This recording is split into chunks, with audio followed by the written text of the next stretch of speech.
Hello my dear friends, welcome to Lucky Education. और आज हम स्टार्ट करेंगे क्लास 10th एसएसटी आरबीएससी का चैप्टर नंबर 20, जिसका नाम है sanitation and solid waste management. इस चैप्टर को हम 2 लेक्चर्स में फिनिश करेंगे। पहले लेक्चर में हम देखेंगे सैनिटेशन क्या है और दूसरे में देखेंगे सॉलिड वेस्ट मैनेजमेंट में कैसे सॉलिड वेस्ट को मैनेज किया जा सकता है, उसके क्या क्या मेथड्स हैं। ठीक है, तो इनमें से एक क्वेश्चन आने की प्रोबेबिलिटी है, बहुत छोटा क्वेश्चन आता है। अच्छा, पहली चीज़ इसको समझ लो आप ढंग से, और समझ में आ गया तो फिर अपने हिसाब से भी लिख सकते हैं। जरूरी नहीं है टू द पॉइंट इसको आप लिख के आओ, अपने हिसाब से भी हम चीज़ों को कर सकते हैं। तो बहुत सारी कॉमन सी चीज़ें इसमें, एक तो सफाई के बारे में बात करेंगे, सैनिटेशन जिसको स्वच्छता बोलते हैं, और दूसरा है सॉलिड वेस्ट मैनेजमेंट, जो सॉलिड वेस्ट होता है उसको किस प्रकार से मैनेज किया जाएगा। ठीक है, तो यहाँ पर कुछ चीज़ें आपको दिख रही होंगी यहाँ पर सामने, जैसे स्वच्छ शौचालय। अभी आपने एक मिशन सुना होगा जो इंग्लिश हिंदी हर जगह पर आता है, स्वच्छ भारत मिशन। स्वच्छ भारत मिशन को जिसको मतलब मोदी जी के द्वारा चलाया गया था और गांधी जी के जन्मदिवस पर ही चलाया गया था उसको। ठीक है, तो वहाँ पर किस चीज़ पर फोकस किया जा रहा है, आपने देखा होगा अगर रूरल एरियाज में बहुत ज़्यादा टॉयलेट्स निर्माण का काम करवाया गया था, ज़्यादा से ज़्यादा टॉयलेट्स का निर्माण किए गए थे। क्योंकि गांव में एक प्रॉब्लम थी। प्रॉब्लम क्या थी कि लोग आपको पता है कहाँ पर बाहर खुले में शौच करने जाते थे, जिसको हम बोलते थे ओपन डेफिकेशन। ओपन डेफिकेशन का मतलब है खुले में शौच करने को बोलते हैं ओपन डेफिकेशन। तो वो बहुत ज़्यादा डेंजरस है हमारे लिए भी, एज वेल एज आसपास की जो कम्युनिटी रहती है सबके लिए वो डेंजरस है। तो उसी को दूर करने के लिए क्या चलाया गया था, स्वच्छ भारत मिशन, ताकि घर घर में क्या बने, टॉयलेट्स बने और लोग घर में मतलब टॉयलेट करने की या टॉयलेट में जाने की आदत डालें। क्योंकि गांव में अभी थोड़ा लोग कंजर्वेटिव हैं, गांव में जो टॉयलेट बनाने को थोड़ा अजीब सा समझते हैं। आपने देखा होगा एक मूवी भी आई थी इसके ऊपर, टॉयलेट एक प्रेम कथा, ताकि मतलब गांव के लोगों में या फिर थोड़ी सी अवेयरनेस फैलाई जा सके कि भाई ये टॉयलेट बहुत ज़रूरी है और हमारी हेल्थ के लिए बहुत ज़रूरी है और महिलाओं की सुरक्षा के लिए भी ज़रूरी है। तो आजकल तो खैर एक क्रांति सी आ गई है, जब से स्वच्छ भारत मिशन चला है तब से मतलब आप देख सकते हो गांव-गांव में मतलब टॉयलेट निर्माण बहुत बड़े स्केल पर हुआ है। ठीक है, तो खैर शुरुआत करते हैं। पहले देख लेते हैं क्वेश्चन कैसे आते हैं। प्रीवियस ईयर के क्वेश्चन देखेंगे, लास्ट ईयर कौन कौन से क्वेश्चन आए थे। पहला क्वेश्चन आया था, what do you understand by solid waste management programme. Solid waste management programme से आप क्या समझते हो, 2 नंबर का क्वेश्चन है। ठीक है, तो मतलब आपको हार्डली 5 6 7 या 5 6 लाइन जितनी लिख दोगे काम चल जाएगा। दूसरा आया था, mention any 2 types of sanitation. Sanitation के 2 टाइप्स को समझाइए। मतलब 2019 में किससे आया है क्वेश्चन, सैनिटेशन से आया है। तो इस बार संभावना है सॉलिड वेस्ट मैनेजमेंट से आएगा, क्योंकि इसके 2 ही। तो इस बार जो संभावना बन रही है वो संभावना यही है कि अभी जो सॉलिड वेस्ट मैनेजमेंट है यहीं से, इसी वाले टॉपिक में से क्वेश्चन पूछा जाए। ठीक है, एक ये टीवी पर आपने ऐड बहुत ज़्यादा देखा होगा। अब देखो, अवेयरनेस फैलाना बहुत ज़रूरी है। ठीक है, क्योंकि ये बहुत कॉमन समस्या है और ज़्यादा बड़ी समस्या है। जैसे आपने अमिताभ बच्चन का ऐड देखा होगा, न पत्री के नीचे, ये क्या है, न पत्री के आजू, न तालाब के बाजू, न झाड़ी के पीछे, न पेड़ के नीचे, दरवाज़ा बंद करो बीमारी बंद। ठीक है, और यहाँ पे लिखा हुआ है, अब पूरा भारत शौच करेगा तो सिर्फ दरवाजे के पीछे। मतलब कहीं पे शौच करने नहीं जाना, आपको कहाँ पे शौच करने जाना है, दरवाजे के पीछे जाना है, मतलब टॉयलेट में जाना है। तो ये मतलब एक प्रकार से लोगों को अवेयरनेस फैलाई जा रही है। आप सोच सकते हो कि अभी भी हम कितना मतलब पीछे चल रहे हैं। रूरल एरियाज में अभी भी देखो आप, मतलब गांव में अगर आप कोई गांव के एरिया से हो तो बहुत सारे लोग खुले में शौच करने जाते हैं, बाहर शौच करने जाते हैं। तो ये बहुत बड़ी मेजर समस्या है। इसी चीज़ को दूर करने के लिए स्वच्छ भारत मिशन चलाया गया, ताकि मतलब लोग जो ओपन एरियाज में जाते हैं, जिसको हम बोलते हैं ईजिंग, EASING, ओपन एरियाज में थोड़ा आराम मतलब शौच करने जाते हैं, ये वाला प्रोसेस। तो इसी चीज़ को दूर करने के लिए स्वच्छ भारत मिशन चलाया गया है। खैर, अब हम छोटी छोटी पहले डेफिनेशंस देखेंगे, फिर उसके बाद देखेंगे सैनिटेशन के टाइप्स। ठीक है, तो व्हाट इज सैनिटेशन। तो सैनिटेशन का मतलब क्या है, the work of disposal of all type of waste is called sanitation. मतलब हमारे आसपास जितने भी टाइप का वेस्ट है उसको बाहर निकालना, फेंकना क्या कहलाता है, सैनिटेशन कहलाता है। या किसी सिटी के अंदर जितना भी वेस्टेज कलेक्ट हो रहा है, वेस्टेज बन रहा है, उसको कलेक्ट करना, एक उसकी सही जगह पर पहुंचाना क्या कहलाता है, सैनिटेशन कहलाता है। जैसे घर में हम सैनिटेशन कैसे करते हैं, आजकल देखा होगा आपने सिटीज़ में, तो वो गाड़ी वाला आता है और कचरा निकाल, ये गाना भी आता है, गाड़ी वाला आया है तू कचरा निकालें। आई डोंट नो आपके सिटीज़ में ये चल रहा है कि नहीं चल रहा, मगर यहाँ पे तो मैं देखता हूँ भरतपुर में तो बहुत ज़्यादा आता है, ये गाड़ी वाला आया है तू कचरा निकाल, तो हर गली गली में ऐसे होकर वो जाते हैं, तो घर में जितना भी कचरा होता है हम उसको उसमें डाल देते हैं। तो ठीक है, तो घर का या कहीं का भी जितना भी कचरा है, वेस्टेज है, उसको कहाँ पर डालना, मतलब बाहर निकालना, एक सुरक्षित जगह पर पहुँचाना जहाँ पर कचरे को क्या किया जाता है, प्रोसेस किया जाता है, वेस्ट को डिस्पोज करने के बाद उसकी प्रोसेसिंग की जाती है। ये चीज़ हो गई हमारा सैनिटेशन। ठीक है, एक छोटी सी डेफिनेशन है। अब सैनिटेशन क्यों जरूरी है हमारे लिए, why is sanitation important for mankind. देखो सैनिटेशन इसलिए ज़रूरी है क्योंकि अगर आपके आसपास गंदगी फैलती रहेगी, ठीक है, देखो मैं इसके कई सारे नुकसान बताता हूँ। अगर हमारे आसपास गंदगी है, नंबर एक तो वहाँ पे मक्खी, मच्छर, कीड़े मकोड़े बहुत सारे पैदा हो जाएंगे, जिससे और क्या होगा, बीमारियाँ फैलने की संभावना रहेगी, मच्छर से होने वाले बहुत सारे रोग हो जाएंगे। ऊपर से उस एरिया में आपको देखना बहुत बुरी वो बदबू आएगी, तो वहाँ से निकलने करने में बड़ी दिक्कत होती है। तो कई सारे प्लेसेस आपने देखे होंगे सिटीज़ में भी, अब बहुत ज़्यादा गंदगी रहती है तो वहाँ पर बदबू आती है, चलने में दिक्कत आती है, तो बीमारियाँ फैलने की बहुत ज़्यादा संभावना रहती है। मैनी टाइप्स ऑफ डिजीजेज में spread due to that unhygienic conditions, उनकी वजह से बहुत सारी प्रकार की बीमारियाँ फैल सकती हैं। ऊपर से फिर अपना आप अगर मान लो कोई एरिया आपके शहर में बहुत ज़्यादा गंदा है, तो हम क्या कहते हैं, वो एरिया बड़ा गंदा है, तो उस एरिया का नाम खराब होता है। ऊपर से अगर कोई विदेशी टूरिस्ट हमारे यहाँ घूमने आते हैं, अगर वो देखते हैं यार ये तो बहुत ज़्यादा गंदगी है यहाँ पे, तो इससे हमारा देश का भी नाम खराब होता है, समझ रहे हो। तो सैनिटेशन, और साथ के साथ में अब मान लो कोई व्यक्ति बीमार हो गया, सिर्फ कचरे मतलब सफाई ना करने की वजह से बीमार हो रहा है, तो जो पैसा आप डेवलपमेंट में लगा सकते थे, अपने खुद के विकास में लगा सकते थे, देश के विकास में लगा सकते थे, वो पैसा कहाँ पे जाएगा, बीमारियों में जाएगा कि नहीं जाएगा। तो बहुत सारे नुकसान है, मतलब कचरा फैलाने के और या फिर सफाई ना करने के बहुत सारे नुकसान हैं। तो इसलिए सबसे ज़्यादा फोकस हमें किस पे करना चाहिए, सफाई पे करना चाहिए। टाइम टू टाइम हाथ धोते रहना चाहिए, हाथ धोकर ही खाना खाना चाहिए। ठीक है, आजकल तो आपने देखा होगा एक डिजीज़ भी चल रही है, कोविड-19 डिजीज़, तो जिसमें मतलब सबसे ज़्यादा फोकस दिया जा रहा है कि हर आधे 1-2 घंटे के बाद आपको अपने हाथों को धोना है, सैनिटाइज करना है। ठीक है, तो सफाई तो भाई बहुत इंपॉर्टेंट है। हमें सफाई का मतलब ये नहीं है कि घर की सफाई, अपनी खुद की भी सफाई करनी चाहिए, पर्सनल सफाई भी करनी चाहिए, टाइम टू टाइम नहाना चाहिए, मतलब नाखून काटने चाहिए टाइम टू टाइम। बहुत सारी चीज़ें बॉडी में भी कई सारी चीज़ें ऐसी होती हैं जो हमें सफाई करनी चाहिए। खैर, तो सैनिटेशन इसीलिए ज़रूरी है कि हम मतलब बीमार ना हो, हम बीमारियों से बच सकें। साथ के साथ में जब हम लगातार बीमार होते रहते हैं तो इससे हमारी जो इम्यूनिटी पावर है वो भी क्या हो जाती है, कम हो जाती है, कमज़ोर हो जाती है। मतलब रोगों से जो लड़ने की क्षमता है वो क्या हो जाती है, कम हो जाती है। तो हम बार बार बीमार पड़ते हैं। इन्वायरमेंट भी पॉल्यूट होता है, आसपास का एरिया बड़ा गंदा दिखता है गंदगी से, और पॉल्यूशन फैलता है, बहुत सारी गैसेस निकलती हैं जहरीली, ये सारी चीज़ें होती हैं। इसलिए हमें बहुत ज़्यादा ज़रूरी है कि किस पे फोकस करना चाहिए, सैनिटेशन पर फोकस करना चाहिए। ठीक है, बिकॉज अब देखो यहाँ पे आंसर देगा, because it protect us from many diseases which takes place due to dirt and rubbish. पहली चीज़ तो ये कि अगर सैनिटेशन का हम ध्यान रखेंगे तो हमें ये बहुत सारी प्रकार की बीमारियों से बचाएगा जो गंदगी की वजह से फैलती हैं। ठीक है, अब बीमारी कौन कौन सी आपने देखा हुआ, ये किस किस में फैलती है। Many people like children, youth, elder suffer from different types of disease and their immunity power reduce. तो बहुत सारे जो लोग होते हैं उनको कई प्रकार की बीमारियां हो जाती हैं और उनकी जो इम्यूनिटी पावर है वो भी क्या हो जाती है, कम हो जाती है। Environment also gets polluted due to dirt and rubbish. और हमारा जो इन्वायरमेंट है वो भी क्या हो जाता है, पॉल्यूट हो जाता है, प्रदूषित हो जाता है। सो इन सब चीज़ों से अगर हमें बचना है और इन सब चीज़ों को हटाना है, डिजीज़ को एलिमिनेट करना है, एलिमिनेट मतलब समाप्त करना है, तो इन सब चीज़ों के लिए क्या ज़रूरी है, सैनिटेशन ज़रूरी है। ठीक है, तो पहले के टाइम पे आपने देखा होगा लोग बाग हवन बहुत करते थे। हवन का मतलब एक तो इसका रिलीजियस इंपॉर्टेंस होता था, दूसरा इसका जो टेक्निकली अगर हम देखें तो इन्वायरमेंट क्लीन हो जाता है। पहले जब हवन करते थे तो हवन में बहुत सारी सामग्री डालते थे, घी डालते थे और कितनी प्रकार की हवन सामग्री डालते थे, तो देखना उसमें कितनी मज़ेदार खुशबू आती थी।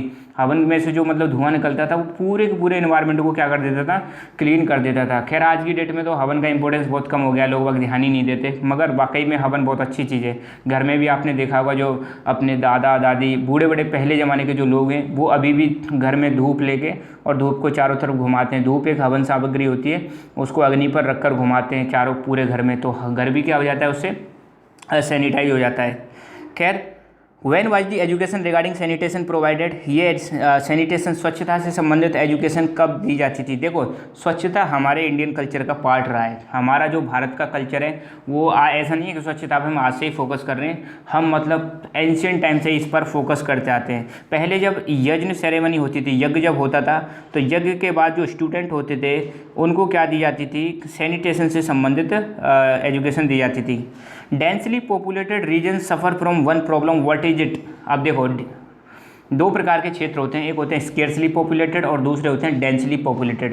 डेंसली पॉपुलेटेड का मतलब ऐसे क्षेत्र जहाँ पे बहुत ही ज़्यादा पॉपुलेशन पाई जाती है उसको हम बोलते हैं डेंसली, और ऐसे क्षेत्र जहाँ पे बहुत कम पॉपुलेशन पाई जाती है उसको बोलते हैं स्केर्सली पॉपुलेटेड। अब हम बात करें जैसे थार डेजर्ट ले लो, तो थार डेजर्ट में लोग कैसे मिलेंगे, आपको बहुत कम मिलेंगे, स्केर्सली पॉपुलेटेड। मगर if we talk about cities, Jaipur की बात कर लो तो वहाँ पर भर भर के पॉपुलेशन है, या अपने जो प्लेन्स वाले रीजन है वहाँ पर भी पॉपुलेशन कैसे मिलती है, ज़बरदस्त। एक मुंबई के इलाका है धारावी, जो भी न्यूज़ में, धारावी में बहुत ज़बरदस्त पॉपुलेशन है, पता नहीं है कि घर में 10-10, 12-12 लोग रहते हैं, छोटी छोटी गलियाँ हैं, लाखों की संख्या में पॉपुलेशन है वहाँ पर 2-3 किलोमीटर के एरिया में।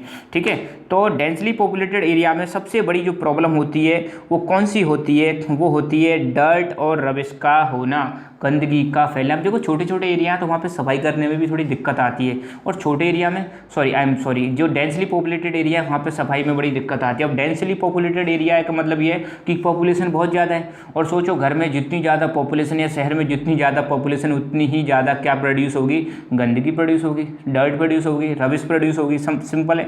अब अगर लोग कम रह रहे हैं तो गंदगी कम होगी, लोग ज़्यादा हैं तो गंदगी ज़्यादा होगी। घर में एक छोटी सी पार्टी करो 10-12 लोगों की, देखना कितनी डर्ट इकट्ठी होती है, गंदगी इकट्ठी होती है। और एक पूरा की पूरा शादी में देखो कितनी सारी गंदगी इकट्ठी होती है। तो मतलब समझ रहे हो कि जहाँ पे पॉपुलेशन जितनी ज़्यादा, गंदगी वहाँ पे उतनी ज़्यादा मिलेगी, जहाँ पे पॉपुलेशन कम, गंदगी उतनी ही कम मिलती है। फैक्ट बात है ये, ठीक है। तो जो मतलब डेंसली पॉपुलेटेड एरिया होते हैं वहाँ पे डर्ट और रबिश की समस्या बहुत ज़्यादा रहती है। अच्छा, विच इंसेक्ट ट्रांसमिट डर्ट इन मैनकाइंड, मतलब गंदगी को ह्यूमन के अंदर कौन सा कीड़ा फैलाता है। हाउस फ्लाई जो होती हैं, घरेलू मक्खियाँ जो होती हैं, वो क्या करती हैं, गंदगी पर बैठती हैं, गंदगी पर बैठने के बाद घर में आ जाएंगी, घर में खाने पर बैठ जाएंगे, कहीं पर भी बैठ जाते हैं, उसी को हम खा लेते हैं और बीमार हो जाते हैं। समझ रहे हो, इसलिए हम कहते हैं कि घर में जो भी खाना है उसको क्या करना चाहिए, हमेशा ढक कर रखना चाहिए, कभी भी ओपन नहीं रखना चाहिए, क्योंकि मक्खी पता नहीं कहाँ बैठ के आती हैं और वो खाने पर भी बैठ जाती हैं, तो जिसकी वजह से संभावना होती है बीमार होने की। ठीक है, फूड पॉइजनिंग होने की बहुत सारी चीज़ें हो सकती हैं। What is the limitation of solid waste management, ये क्वेश्चन हमें बाद में डिस्कस करना चाहिए था, खैर कर लेते हैं। अब देखो solid waste management, solid waste को मैनेज करने का जो पूरा तरीका है उसको हम सॉलिड वेस्ट मैनेजमेंट बोलते हैं। अब शहरों में तुमने देखा होगा, शहरों में गाड़ियाँ चलती हैं म्यूनिसिपल कॉरपोरेशन की और म्यूनिसिपल काउंसिल। अब जैसा भी आपका शहर है, अगर आपके शहर के अंदर म्यूनिसिपल कॉरपोरेशन है तो म्यूनिसिपल कॉरपोरेशन वाली गाड़ियाँ चलेंगी, म्यूनिसिपल काउंसिल है तो म्यूनिसिपल काउंसिल वाली गाड़ियाँ चलेंगी। तो ये जो गाड़ियाँ होती हैं शहरों में चलती हैं, गांव में आपने नहीं देखा होगा।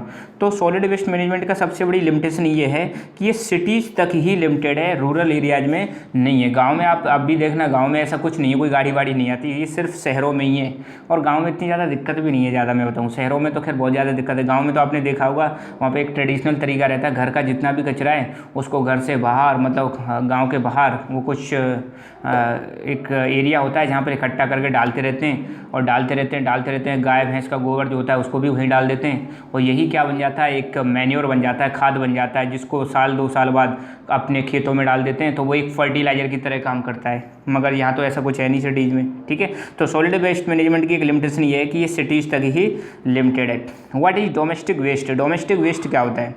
The waste which is obtained from the houses is called domestic waste. Simple सी बात है, घरेलू कचरा, तो घर से निकलने वाले कचरे को हम क्या बोलेंगे, घरेलू कचरा बोलेंगे। The waste which is obtain from the houses is called domestic waste. इसमें एग्जांपल आता है जैसे peels of vegetable and fruit, shells of egg, left over food, paper, packaging material, polythene. तो घर में ये सारी चीज़ें निकलती हैं, जैसे सब्जी, फ्रूट्स, इनके छिलके विलके हो गए, अंडों के एग, हो सकता है ये सारी चीज़ हर घर में ना हो, पर मतलब कुछ ना कुछ तो निकलता है। ये बचा हुआ खाना, पेपर, पैकेजिंग मटेरियल, पॉलीथीन, ये कचरा कहाँ से निकलता है, घर में से निकलता है, और इसी को हम बोलते हैं domestic waste.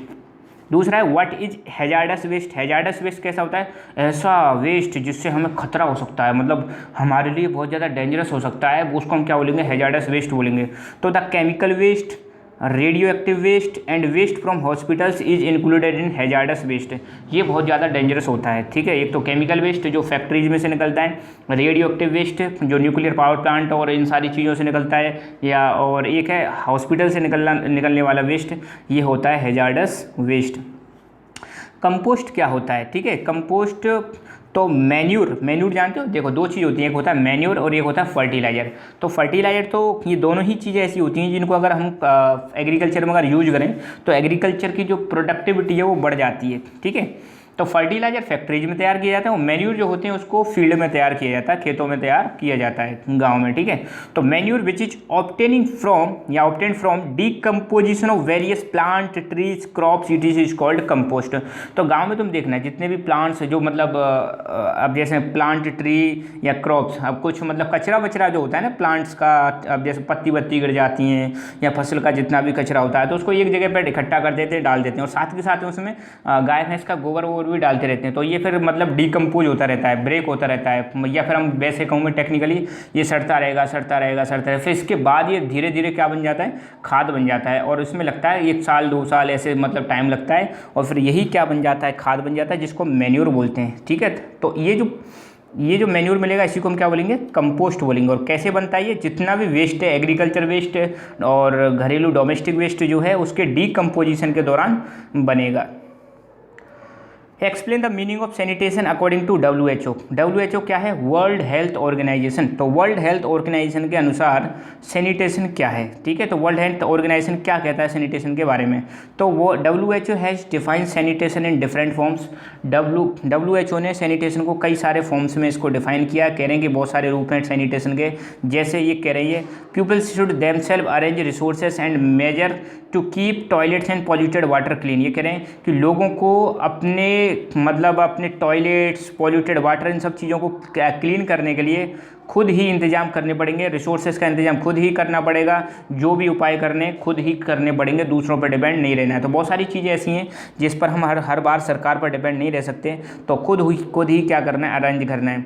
The general meaning of sanitation refers to those provisions, facilities, services by which people perform the secure disposal of urine, faeces, rubbish. देखो ये कह रहे हैं सैनिटेशन का मतलब ये भी है कि इसमें ऐसे इंतजाम, ऐसे प्रोविजन मतलब इंतजाम, ऐसी फैसिलिटीज, ऐसी सर्विसेज जिनके थ्रू हम क्या कर सकें, यूरिन का सेफ डिस्पोजल कर सकें, फीसेस जिसको हम बोलते हैं एक्सक्रीटा भी बोलते हैं, ह्यूमन एक्सक्रीटा जो मल होता है, ठीक है, और रबिश, इन सारी चीज़ों का सिक्योर डिस्पोजल, ठीक है। सिक्योर डिस्पोजल के लिए जो भी प्रोविजंस किए जा रहे हैं, जो भी फैसिलिटीज़ प्रोवाइड की जा रही हैं, जो भी सर्विसेज दी जा रही हैं, ये सारी चीज़ें किसके अंडर में आती हैं, सैनिटेशन के अंडर में आती हैं।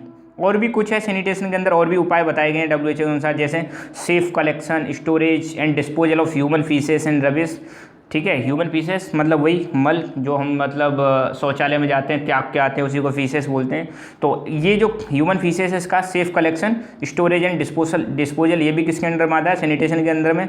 Reusing solid waste, adopt the management of recycling, और जो सॉलिड वेस्ट है उसको दोबारा से यूज करना, कहीं ना कहीं किसी ना किसी तरीके से यूज कर सकते हैं, और रिसाइकल के मेथड अडॉप्ट कर सकते हैं, इसको हम बाद में देखेंगे।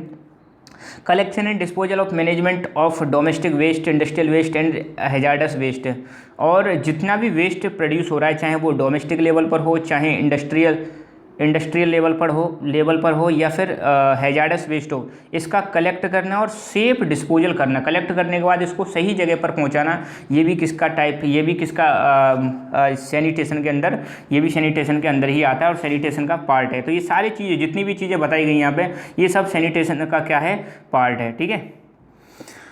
अब हम देखेंगे टाइप्स ऑफ सैनिटेशन। इसमें से जैसे 2 सैनिटेशन के टाइप्स पूछ लिए थे तो अभी 2019 में कि 2 सैनिटेशन के टाइप्स को एक्सप्लेन करो, तो यहाँ पे 7 दे रखें, तो आपको भी कोई से भी 2-3 अच्छी तरह से याद कर लेने हैं। तो सैनिटेशन को कई सारे मतलब टाइप्स में हम डिवाइड कर सकते हैं कंडीशन के आधार पर। सैनिटेशन के types, number 1 community led total sanitation, dry sanitation, ecological sanitation, environmental sanitation, sustainable sanitation, improved and unimproved sanitation and lack of sanitation. ये हैं सैनिटेशन के टाइप्स, ठीक है। तो इनमें से 1-2 आप कर लेना और काफ़ी है। पहला है कम्युनिटी लेड टोटल सैनिटेशन, ठीक है।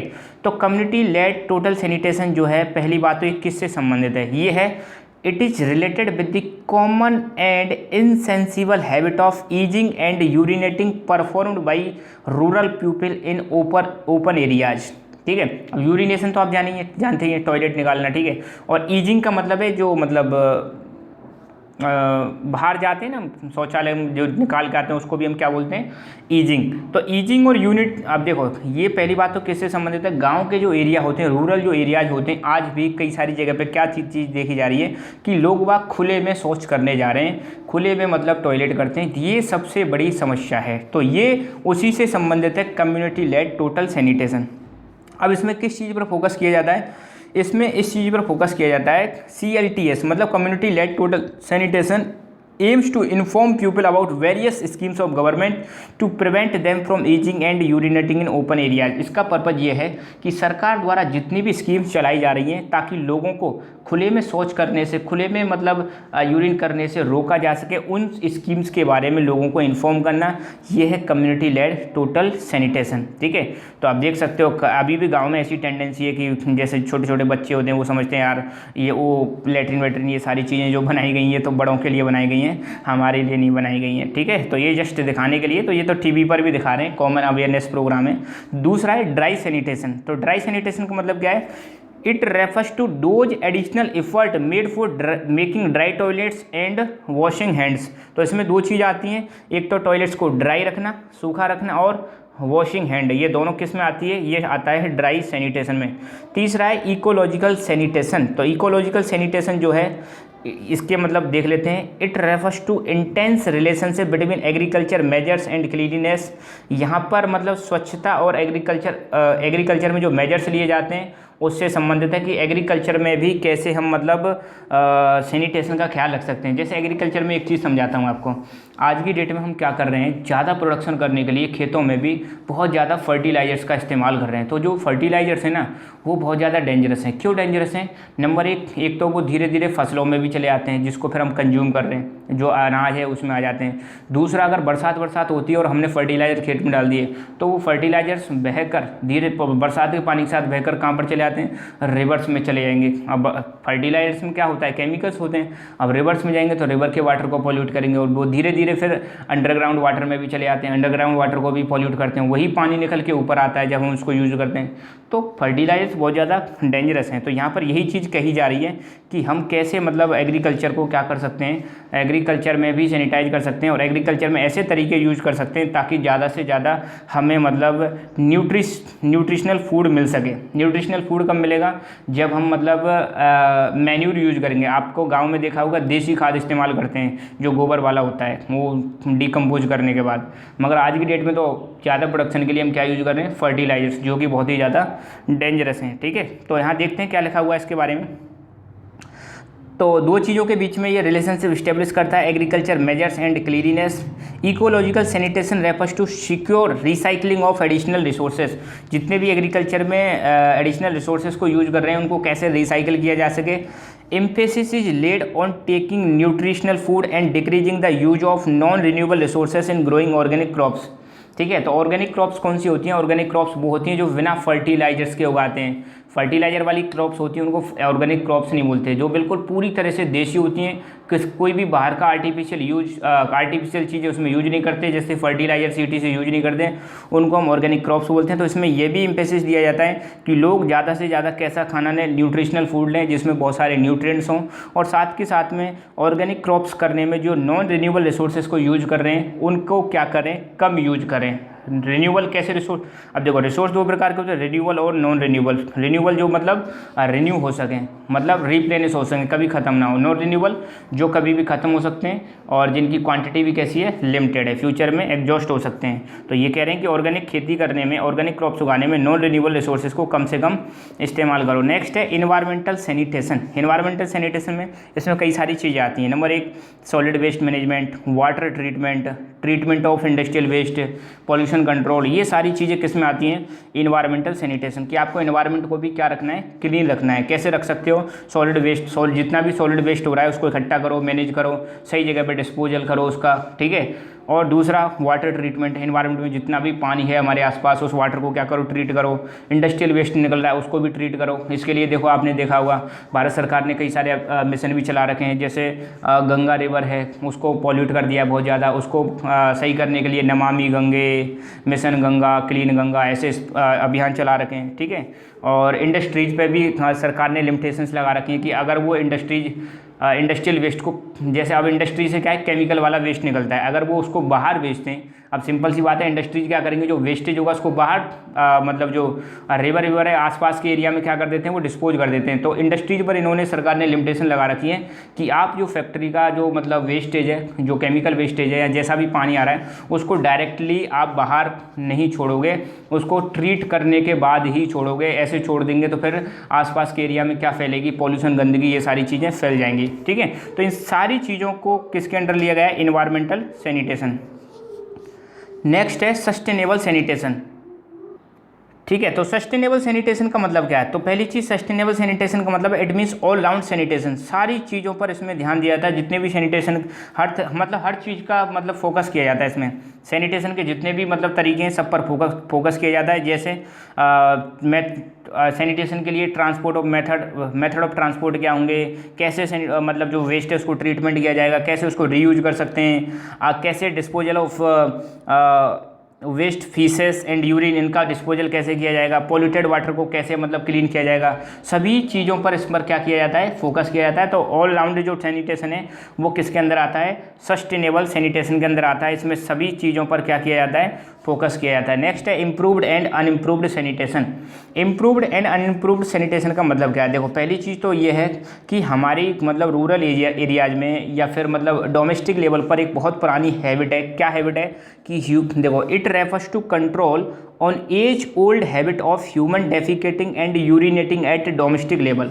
हम मतलब पहली चीज़ तो किससे संबंधित है, जो हमारी बहुत ही पुरानी आदत, कौन सी पुरानी आदत कि डोमेस्टिक लेवल पर हम जो इंसान है वो क्या करते हैं, खुले में मतलब जाते हैं, आपने देखा होगा शौच करने जाते हैं। तो जो ह्यूमन डेफिकेटिंग मतलब वो शौच करने जाना है, इंसान जो शौच करने जाते हैं और यूरिनेट करने जाते हैं डोमेस्टिक लेवल पर, उसको कंट्रोल करने से संबंधित है, ठीक है। तो अब यहाँ पे कुछ चीज़ें क्या क्लियरली नहीं लिखी हुई हैं, तो वो चीज़ें समझनी पड़ेंगी हमें। यहाँ पे सारी चीज़ें क्लियर नहीं है, ऐसे ही समझ लो कि जो डोमेस्टिक लेवल पर जो बहुत ही पुरानी परंपरा हमने बना रखी थी, अब आपको पता है ज़्यादातर आबादी अभी भी कहाँ पर रहती है, रूरल एरियाज़ में रहती है, ना कि अर्बन एरियाज़ में, ठीक है। तो ज़्यादातर रूरल एरियाज़ में आप देखना अगर कभी जाओ, या फिर बहुत सारे लोग I am sure rural area से ही होंगे, इवन मैं भी रूरल एरिया से ही हूँ, तो वहाँ पर आपने देखा होगा कि लोग अभी भी बाहर जाते हैं, खुले में शौच करने जाते हैं। तो ये जो बहुत पुरानी आदत है हमारी, इसी चीज़ को कंट्रोल करने से संबंधित है ये। इसके अंदर under this cleanliness and provision of adequate water is insured, इसके अंदर क्या किया जाता है, पानी को मतलब बराबर मात्रा में पानी मिलता रहे, ये इंश्योर किया जाता है। और सफाई, इस पर बहुत ही ज़्यादा क्या दिया जाता है, ध्यान दिया जाता है। मतलब कि घर के लेवल पर आप क्या कर सकते हो, मतलब टॉयलेट्स का कंस्ट्रक्शन करवा सकते हो, और टॉयलेट्स अगर बन गई तो वहाँ पर उसमें बराबर मात्रा में क्या मिलना चाहिए, पानी मिलना चाहिए। तो ये इंश्योर करना, ये भी किसके अंडर में आता है, ये भी इसी के अंडर में आता है। लास्ट है लैक ऑफ सैनिटेशन। लैक का मतलब होता है किसी चीज़ का अभाव। अब सोचो अगर घर में टॉयलेट ही नहीं है तो सिंपल सी बात है कि मतलब लोग फिर बाहर जाएंगे ही जाएंगे। तो मतलब पहली चीज़ है it means lack of toilets. अब मतलब को जाने के लिए टॉयलेट ही नहीं है तो सिंपल सी बात है सब लोग कहाँ जाएंगे, बाहर जाएंगे। तो लैक ऑफ सैनिटेशन ये इसी के लैक ऑफ सैनिटेशन का मतलब है lack of toilets, and lack of sanitation is serious reason for easing and urinating in open areas. और यही एक सबसे बड़ा कारण है जिसकी वजह से लोग कहाँ जाते हैं, बाहर के एरियाज में खुले में शौच करने जाते हैं। ये इसका एक बहुत बड़ा समस्या है। कौन सी समस्या है कि टॉयलेट्स ना होना। इसीलिए सरकार इंसेंटिव देकर पैसे दे रही है कि लो भाई हम पैसे दे रहे हैं, कुछ हम दे रहे हैं, कुछ आप लगाओ और टॉयलेट्स का कंस्ट्रक्शन करवाओ स्वच्छ भारत मिशन के अंडर, ठीक है। तो ये हो गया। तो यहाँ पर हमारा सैनिटेशन वाला टॉपिक पूरी तरह से कंप्लीट हुआ। अब हम देखेंगे सॉलिड वेस्ट मैनेजमेंट, वो पार्ट 2 में आएगा। तो आप हमारे जितने भी नोट्स हैं टेलीग्राम चैनल लकी एजुकेशन को ज्वाइन करके डाउनलोड कर सकते हो, और यहीं पर आपको फ्यूचर में जितने भी वीडियोज हैं उनकी नोटिफिकेशंस भी मिलती रहेगी। So thank you so much, keep learning, keep enjoying, and God bless you all.